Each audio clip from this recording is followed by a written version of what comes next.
hold up better, don't they? Mm-hmm. So what's this a picture of? Engagement.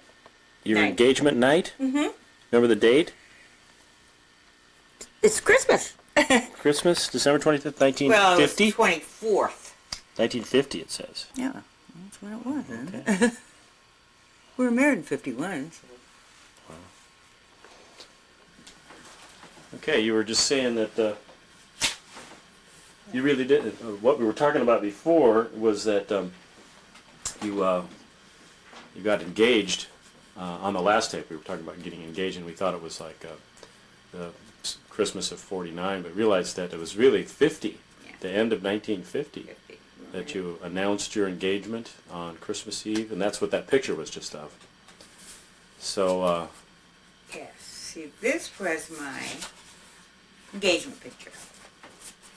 This is the one that was in the paper. Mm-hmm. Beautiful. And that was, of course, we were engaged Christmas Eve, 1950. But this picture was in the paper March 25th, 1951.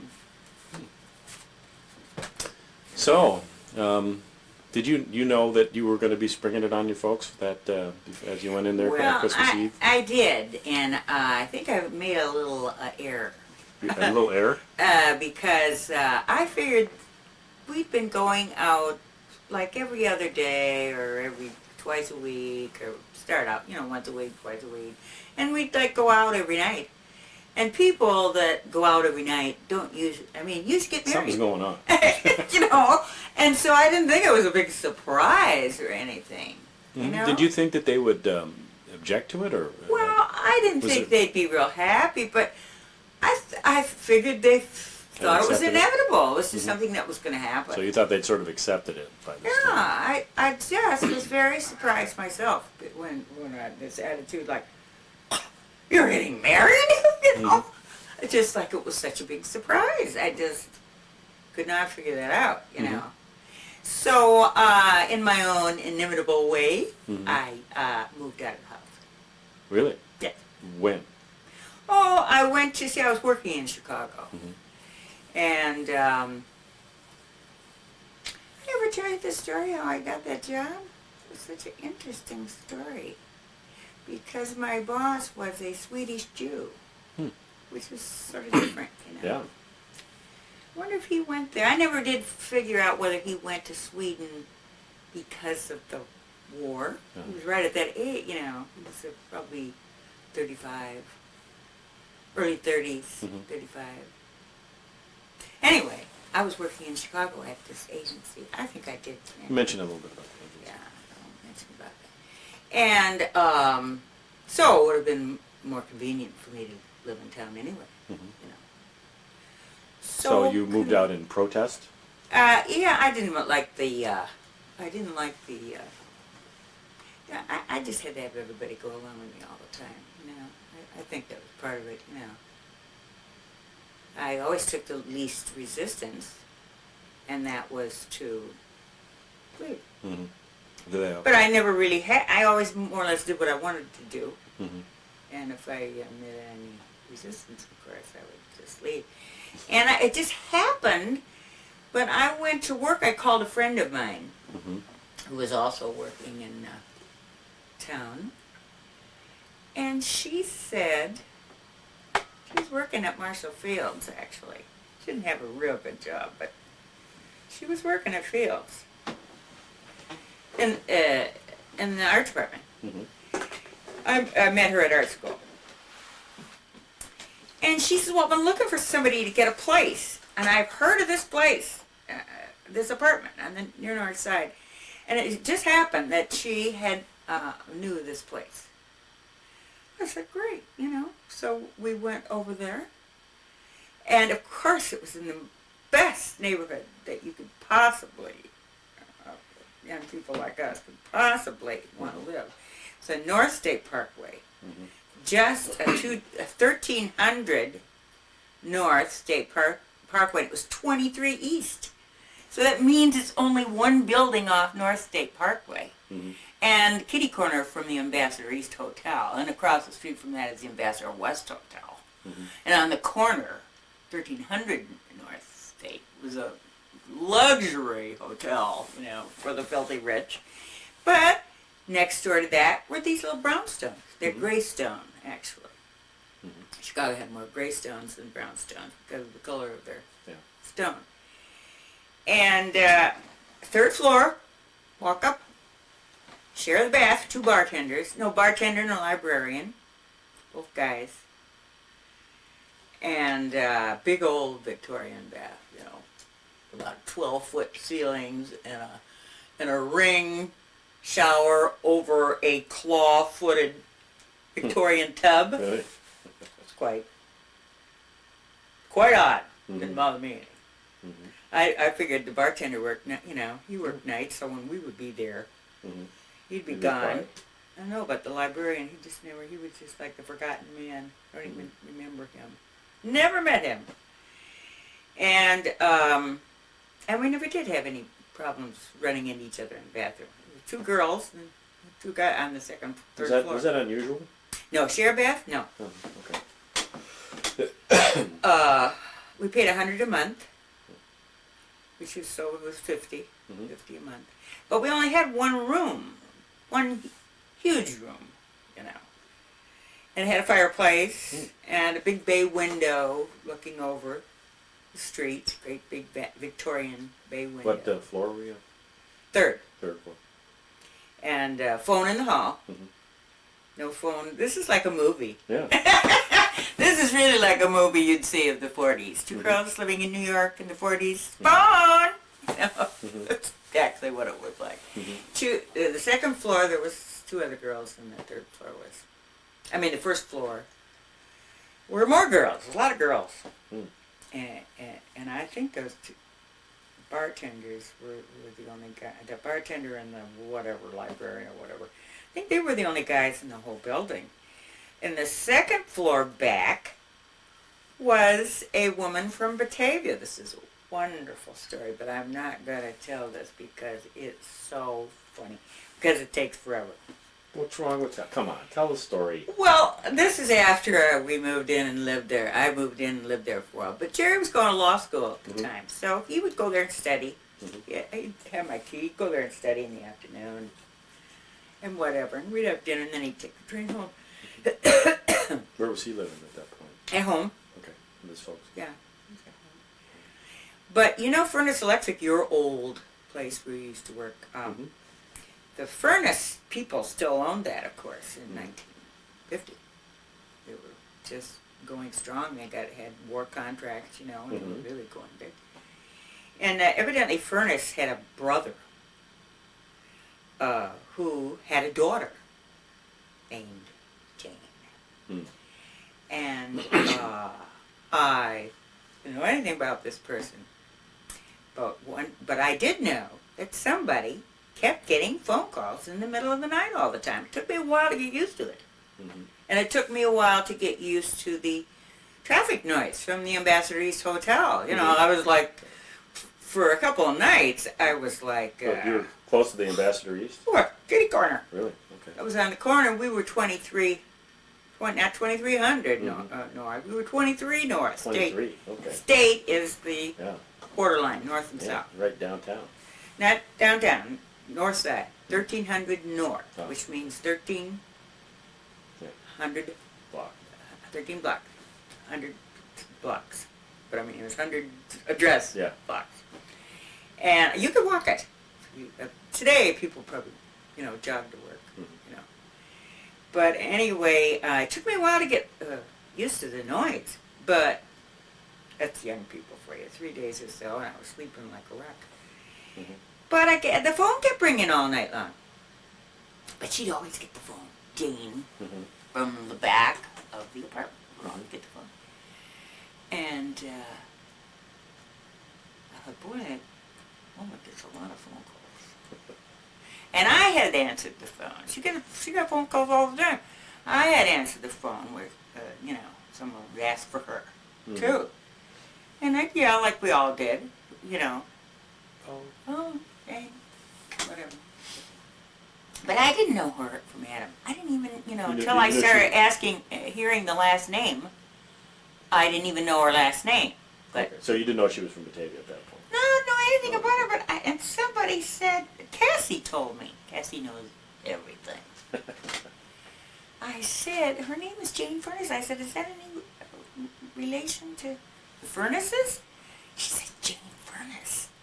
That's, Mr. Furnace's niece. But she's got a bad reputation. I said, well, and he said, and Cass gives me the whole story. She's been married, she's divorced, and she's been married and has a child, divorced, and so forth. And she was, this is such a time waster. No, But this this is good. such a funny story. I mean, I was just absolutely knocked out by this story. Mhm. How I would happen to be on the same floor in the big city of Chicago with this woman of bad reputation living in Chicago, and she was a hand model. Uh-huh. I was trying to think of what was or maybe it was shoes. Shoes. Yeah, she modeled shoes for a photographer. Mhm. That's what she said. She That's did what- for a living. She was a shoe model, Mhm. and she had pictures taken, for shoes. Anyway, she did not get up very early in the morning. But I had said to Kat, this is some weeks later after I knew my way around the apartment and everything. I loved the apartment. It was a big, messy old apartment, and you rent the furniture. You rent everything. Mhm. I mean, everything is in the apartment, furnished apartment, and it was wonderful. But anyway, so one night, I never saw her in person very much. She was always, coming, or, and you let the phone dangle, and I never ran into her much. But one night, Jerry was there for dinner, and my roommate was gone somewhere. I don't know where she was. What was her name again? I lived with, her name was Beth. I can't think of her last name. But that was Beth. She was very, oh, poor Beth. That's another story. Actually, she had been in the service. She had been in the wax. Seeing a lot. She spent most of the service in Thailand. Anyway, but she remained naive to the moment that I knew her, because her boyfriend was gay. And she kept She telling didn't me know. about him all the time, and I said, now, Beth, perhaps you better think about this. So Just you were- think about this a little more. You were a little more worldly wise than she was. Well, I mean, you wouldn't have to pretty be obvious. too worldly wise, And of course, and she'd been to art school, just Yeah. as I'd been to art school. Tell you. But he was from her same hometown. Now that is kind of tough, Yeah. And it was secret kind of stuff those years, Mhm. People kept the stuff real secret. I'm talking about that. And she was crazy about him. Anyway, I've gone You've gone off. far. Okay, you were talking about dinner. Yeah. Dinner. Jerry was there for dinner. And the bell rings, the door. I was like, well, I don't know anybody. Who would there be? Somebody for Beth. Whatever.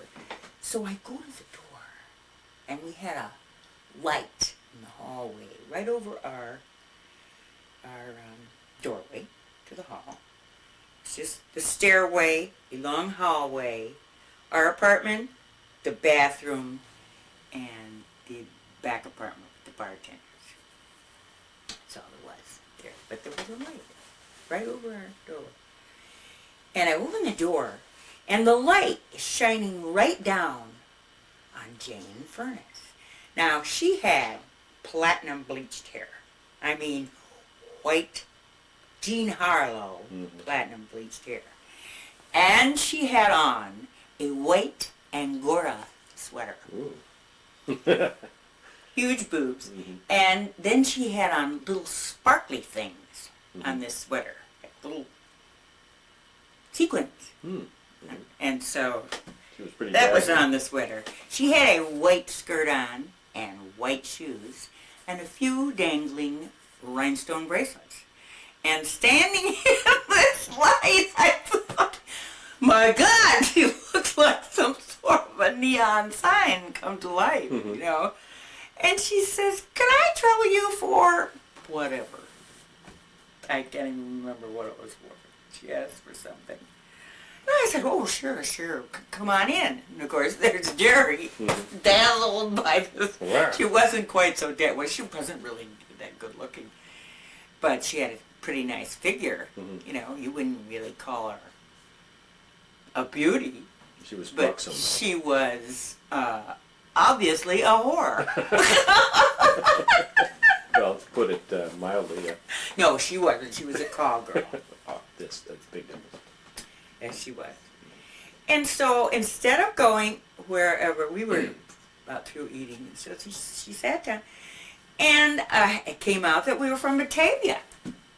And then, of course, she stayed all night long and talked about Batavia. And ended up crying because she never sees her little child, wherever the child is, you know, whatever. But I thought, if this isn't the strangest, this is one of the strangest episodes I ever had. To meeting this in my young life, meeting this, what you would call a stereotype of a call girl, and the whole stereotype of the calls all the time, and all that going together was, it'd be just like somebody would put it in a screenplay, you know? Yeah. It was amazing. Anyway, I'll never forget that. I'll never forget the night she stood underneath the light and glowed. It was wonderful. Anyway, I know she had quite a clientele because one night, I used to take cabs home quite a bit. And one night, the cab driver, you know, tried to fix me up. You know, got a couple of guys coming in town, you know, and I said, "Give me a break, you know." I don't know what I said, but something to that effect. I was You have me mistaken. insulted, Yeah. just terribly insulted. Anyway, where was I? Living in Chicago. That was one of my experiences. So this was living in an what, apartment. the winter of 90 or 51. 51, so 50 years ago. Oh, 50 years ago. I can remember it just exactly like it was yesterday. Yeah. Was it a rough winter? It was. As far as we had a lot of snow. In fact, the year before we had quite a lot of snow, so I had stayed in town. Those years in there, not every year, but like every other year, we had taking the train. You know, you always paid attention to snow because they're always late. You know, and then you had to get from the train home somehow or another. And so it was good staying in town. It was wonderful, and I could get downtown for 75 cents by cab. Sometimes I'd take a cab to work. And the streetcar was, I want to say a dime, but I think it was 15 cents. And that was right on State Parkway. And every car went downtown. And they'd come right after. Otherwise, you stand there and get in a car. Can you imagine your mother riding the streetcar?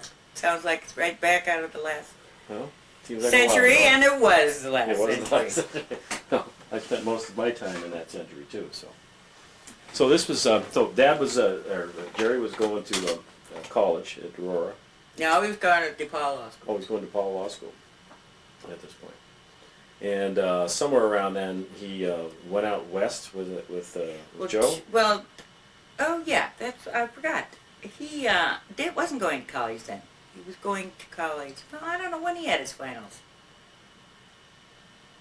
I guess he must have. He was studying there, so he was there for a little while. And so sometime during that winter, probably had that. Well, if you moved in there right after Christmas. Right after Christmas, yeah. So he hadn't decided to go to California with Joe yet, because he was still studying. And we were thinking about where to get married, too. Had you set a date at that point? No. Okay. You just said you were going to get married. Didn't know that. I thought we'd probably get married this spring, summer, you know, around there sometime. But anyway, then Joe and Bonnie decided, Joe got this job with Douglas. Or he was working for North American then. He wasn't with Douglas. Jerry got a job with Douglas. But Joe worked for North America, got a job from North American as an engineer, and he never graduated from college. It was pretty good. They needed engineers really badly. Yeah. Got a good job. And we had a lot of fun with them. We used to have a lot of fun with them. And Gordy, too. 3 of us. Mm-hmm. Used to have a good time in their basement in Mm-hmm. Batavia. What was a typical good time like back in those days? Oh, God, I used to do so. We'd go out dancing, drinking beer, dance.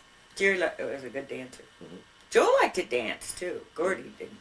So anything like the dances we've been watching on that jazz program? Oh, sure. Well, no. quite We that. just did. Jerry could do that, throwing, spin a girl around and all that, but not that. And he used to dip and do stuff like that. Mhm. It's a really good dancer because he was in the service and dance with a million different girls, different kinds of dancers and so forth. So he was very good. But I wasn't, I was a straight little dancer. Mhm. I wasn't sure.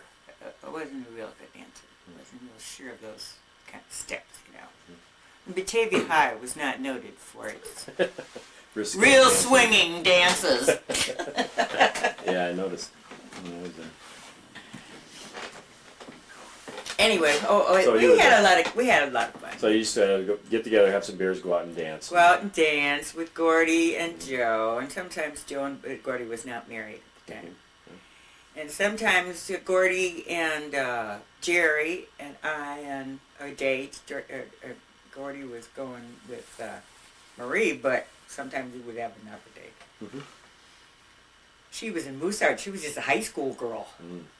So she couldn't get out.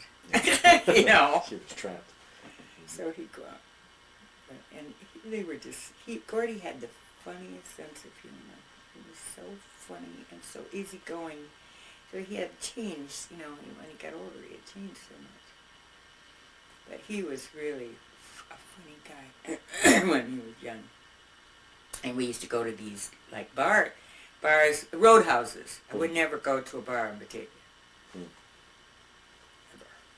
Why? What was wrong with Just it? didn't do that. They were men's drinking bars. It's a big difference between a bar and a roadhouse. It was a tavern. The ones in town were taverns.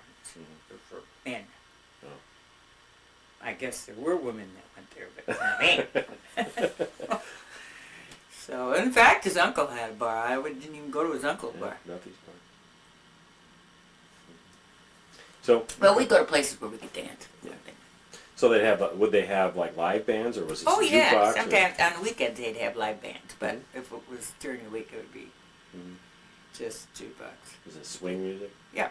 Mhm. I was playing Even in pop 51? music. Yeah, pop music, yeah. Yeah. And it was all swing. Actually, it wasn't, the music that I sang when I was in art school and singing with various bands, I used to sing with, at colleges and stuff. Like Black and Blue and West End Blues and Lover Man, which are standard. I didn't even realize these are standard blues songs, Louis Armstrong and, Billie Holiday songs. But they were made by other artists when I was going to school. And I didn't even have a record player. Mhm. So any music I heard, I'd have to hear at somebody else's house or, someplace. And they were not played that much on the radio. Frankie Lane remade that blues standard Black and Blue Mhm. in the 40s. And we were crazy about Frankie Lane. And Sarah Bond made Lover Man. And for the life of me, I can't think of who made West End Blues. That might have been an original. Hmm. I might have heard that on somebody's original record. Mhm. Do you know that, West End Blues? I think so. And so those 3 blues songs, I would say, those were the 3 songs that I would sing with the band, if a band could play them. So you would actually, when you were out at the Roadhouse or whatever, you would get up and sing I with would the band? sing at some places, mainly in Chicago, Would- or if would I you- went to How did that work? You invite yourself up, or somebody tell you to come up, or? Oh yeah, Or we used to do that. I was singing around the piano in piano bars. Uh-huh. People did that a lot. Hmm. And I remember I sang down in the University of Illinois and went down there with a date, years when I was still in art school. My Mhm. girlfriend went there, and we went down to the big fraternity party there. And we went for a fraternity party to Bradley. Mhm. And I usually end up singing with them. But this one guy I went with really loved the way I sang, so he arranged the whole thing, sang down there. But I used to do that. Mhm. Just for fun. People like it? My repertoire was only 3 songs, Yeah. so I Sure. couldn't sing much. But then everybody would, but around the piano bar, we'd sing anything. Mhm. Anything the guy had, or whoever requested. Mhm. Did you have an act, kind of? Some moves, or? No, I didn't have many moves. Mhm. I just got up there and sang. Mhm. And I didn't even know keys. I Mhm. said, nope, too high. And I read music and everything, but not, I was not, I didn't know any jazz sheets or Mhm. stuff like that, chords. Mhm. We didn't play chords. We sat down, read a piece of music, Mhm. But jazz and swing music, they always have guitar chords on them. And they, have a standard, if you want to, a standard chord Mhm. Progression. key, Mhm. But I didn't know anything about that. And that was, just saying. Mhm. Where are we? I forgot where we were. Okay, we're approaching spring '51. Oh, anyway, then we decided to go to, he wanted to go to California with Joe. And so we did. So. And we thought that would be a good place to, I loved California. I mean, I thought California was a super place. You hadn't been out there before. Yeah, You I was had out there on a vacation. This was the summer before. I think we forgot the whole summer. Yeah, I think we did. Before we got married. Uh-huh. It's a wonderful summer. Mhm. Well, we can't leave that out then. Let's back up a little bit. Summer of '50. What did you do? You were dating Dad. You went out to California? Yes. To I went to see Barbara? Barbara. Mhm. However, I went to my sister and Avis. Went to a dude ranch I'm trying to think of where it was. Not Prescott, but it was below Denver somewhere. A little dude ranch. And they were going on vacation. They worked. Is that where she broke her wrist or something? Oh, she was always breaking the wrist. Sister. Broke her wrist. Anyway, they were going to drive. Avis was going to drive to this dude ranch, and Louette and Avis. And so I thought, I could drive with you guys to Denver, which is a long ways. And then I could take the train from Denver. We were very innovative. I could take the train from Denver to California. Save me a lot of money. So, but I couldn't catch the train in Denver. I had to go up to Laramie. Mm. Wyoming. So I went. That's what we did. I went to Laramie, took the train, stayed at Barbara's. Stayed a long time, but I had to get home for my mother and father's 25th wedding anniversary. Wow. Otherwise, I would have stayed all summer. What I'd was still be out there probably. What was their anniversary date? My mom and dad's July 15th. July. See, my dad's birthday is the 7th. Yeah, July 15th. So, but I had to be home by then. And so I took the train home. It was a quick trip. Or flew home. I can't remember. What were your impressions of the West for the first time? Loved it. I just loved California. What about the ocean? You've never I was seen crazy. Colorado or mountains or anything before? Oh, they didn't impress me. Oh, okay. Mountains, it's water with me. The ocean. Barbara and I had been in the TB hospital, Did I tell you about being in Springbrook TB hospital? Yeah. It was just like Thomas Mann's Magic Mountain. Anyway, first time I saw the ocean, I thought it was the most beautiful thing I'd ever seen. Just wonderful. I had been up to Lake Michigan, Manistee, Michigan, where my cousin lived. And there was quite a surf up there on Lake Michigan. And I thought that was wonderful. If you can imagine me walking down the beach in Redondo Beach or something and seeing this surf crashing in, you know. But I was a little afraid to swim, you know, because I had just been in the hospital. I think I just got out. And I guess I got out the year before. But anyway, I wasn't supposed to do any real, Nothing too energetic. yeah. But my dear friend Barbara pulled me by the hair underneath the surf. You know, we were in Redondo, and Redondo has the high. You remember had the high. It still does, I think. Sure. Has the highest surf around. Hermosa, Redondo, and right around Venice, right around there. And I saw these waves coming at me. We were out past our heads, of course, where they were really rolling in, breaking, where they were breaking. Yeah. And so she said, dive under him, you know, and I'm like, so she just took my hair, which was very long, and Pulled you up. pulled me under, came up again, but then they were just coming, she's now dive under, and in order to be saved from pulled by my hair again, I learned how to dive under the wave. But I thought, she's going to kill me. I mean, she's going to murder me. I had a good time. But you had fun. Yes, we had a wonderful time. She had the most adorable apartment in San Pedro, on the second floor of a sort of a garage underneath there, and it was on the second floor, so they had a beautiful view of the San Pedro Harbor. And I just thought everything about California was wonderful. So, needless to say, You were ready to go. that'd be fine. You know, I could work anywhere. However, I did have a good job. Making a lot of money.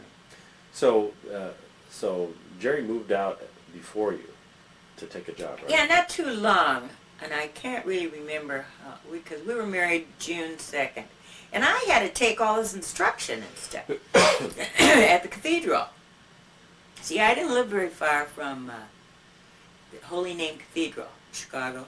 That's on North State Parkway.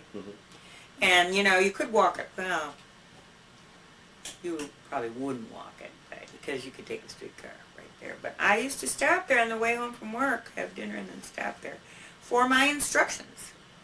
So I had to make all these arrangements, because we decided we'd get married at the Mission, which is beautiful. You know. See a little bit. So, you know, well, Dad, San Gabriel Mission. well, I'm going to ask a question here. Something must have happened in your thinking about religion at this point. I didn't have any religion at that point. Okay, so you really didn't have one. It didn't matter to you. Dad did have one. Yes, that was the whole thing. He had a religion, and I didn't go to church. So you kind of decided you would take instruction, and Oh, I had to. We couldn't be married. okay, and he definitely wanted to be married. Yes, that's the way they did that then. You know. I didn't really care. The point was that I figured the person who really did care would be the one to decide. If you didn't care, you didn't have much of a right to. I wasn't anti-religion. Yeah. You know what I He mean? did feel strongly one way or another, and he did. Yes, Okay. the one who felt strongly really has a bigger say in what you do than the one who. I wasn't anti-Catholic. I had a lot of sentimental feelings about being raised a Lutheran, you know, and I didn't have anything against the Lutherans either. I just had lost my faith completely. I didn't have any faith. Anything cause that, or just sort of drift? Or how did that happen? Well, most of my friends were atheists. No. Most of my friends were agnostics. They would never say atheists in those days, but that hasn't changed much. And so people I hung around with, in high school, were agnostics, and a little later. But I met a lot of different people, and most of their religion was just convenience religion. You know, their parents were, and they'd go to church. They were married in church, and you know, my girlfriend, all my girlfriends were that I was maid of honor a lot. Sang in a lot of weddings. Never never a bride. Always a bride thing, never a bride. But most of them I don't think had any real religious. My cousin Margie did though. My childhood cousin, friend. And my relatives, did. But the people that I met, I suppose because I went to art school. Arty people. We're not all that interested in religion. Traditional. And I didn't realize that it had made a big, that had made a big impression on me too. But at that point in my life, I didn't know that. Mm-hmm. I didn't miss it that much. Didn't miss it at all. Which isn't that something I was into. So that's why we, and I did not, of course, join the church or anything. No. Just like you take care of all that then. Mm-hmm. So you took classes at the local cathedral? Local cathedral. That's one of the biggest cathedrals in the United States. Yeah, which happened to be local at that point. But it was local. And there was a goodbye at some point where Jerry took off to go out west. And I can't remember that. I can't remember him leaving. Isn't that funny? He was just gone. I remember his goodbye party, come to think of it. It was Joe's goodbye party, not so much his. Joe and Bonnie's friends. Okay, they left before. Yeah, well, Bonnie didn't leave either. She was like me. Joe left, and then Bonnie came after they sold the house, and she just typical left her to wrap up all those. She had 5 children at the time. Wrap up all those little details. Yeah. But they had a party at the house, and we had a good time. And I wore a red dress, red crepe dress. Cut quite low, décolletage. And Gordy kept coming over to me and looking down my décolletage, singing "Down in the Valley." That was a popular song at the time. The valley so green and blue. Low. Had a wonderful time, as I recall. Yeah. Anyway, off they went. And I went to work, and I had lots of showers. I had 5 showers. During this period of time, were you making up with your parents at all, or? Well, I went home a couple of weeks before I left. Yeah, we didn't have any, not speaking to you or I'm mad at you. I was in my own way just disappointed in them. And I'm sure they were a little disappointed in me. But you never. Or those mutual disappointments. Before you moved, you didn't sit down with them and have a talk or anything. No. No talk. Okay. So there was no discussion about whether they would beat you out for the wedding or anything. Oh no, I knew that she always told me she'd never walk down the aisle in a Catholic church. She'd never walk down the aisle of a Catholic church. So I knew that. You knew that. How did your dad feel? I don't know. I never asked him. Okay. But I think he probably went along with them. So you moved out there. Did you know where you were going to be? Did you know what you were? Was it all arranged for you when you got there, or how was that? You gonna stay with Barbara? Or? I'm trying to think of where we went. The very first night, I think I went to Bonnie and Joe's. Because we didn't have an apartment, I flew. You flew out there. Yeah. And we didn't have an apartment. So we had to get an apartment right away because they didn't have very much room. However, they had more room than they had later on because they only had 4 or 5. I think she was pregnant with Joey. She was pregnant with Joey. Because Joey's a year older than you. I'll be 50 this year. So that's the first thing we went on our. Well, I got there, I guess, a week before we got married or whatever. And then we went and looked for an apartment and found one. And I think we got one too fast. I don't know why. We're just a little over anxious because we were going to get married and I needed an address, for the at-home cards and so forth and the wedding announcements. And I needed a place to go to get ready for the wedding. So that's the first thing we had to do is find an apartment. And we found one, and we took it. It was all right, but we should have gotten one on the beach. I mean, Oh, you were looking for one at the beach, right? well, not really. I just was like, in another gaga world. Mm-hmm. I didn't think very clearly. But then we didn't stay there very long anyway. So where was it, though? It was in North Long Beach. I don't think you ever were there because it turned black, that area. Mm-hmm. And for some, I don't know, it was a very nice residential section behind us. It was a San Antonio Drive. Mm-hmm. It was up Orange. Mm-hmm.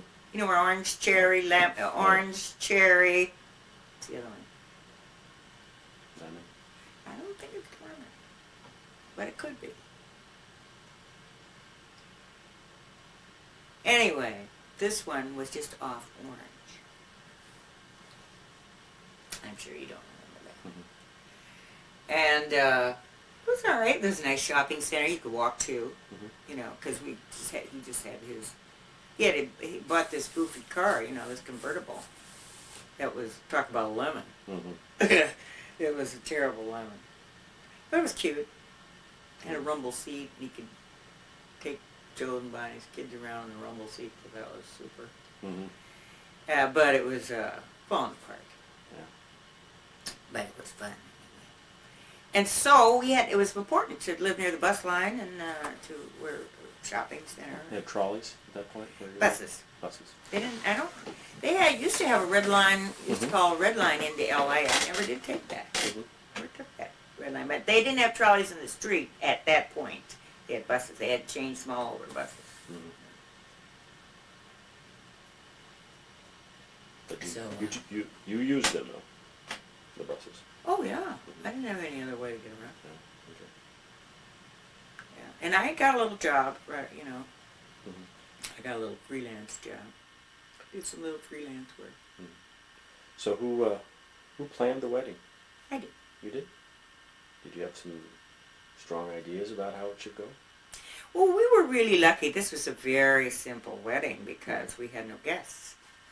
Just Bonnie and Joe, the children, my sister, and Barbara and Jack. Mm-hmm. And then we had, I made reservations for a luncheon after. Wedding was about, I think, at 11. A lot of Catholics' weddings were, they all were in the morning because you fasted. Catholics fasted. Mm-hmm. And I think then we had a luncheon at a very nice, what was the name of it? Yeah, it was almost on the tip of my tongue, the name of that restaurant, and then it disappeared. Anyway, the restaurant was quite close to where our apartment was. It was on Orange. Ricard. Something like Ricard's or something like that. Very nice.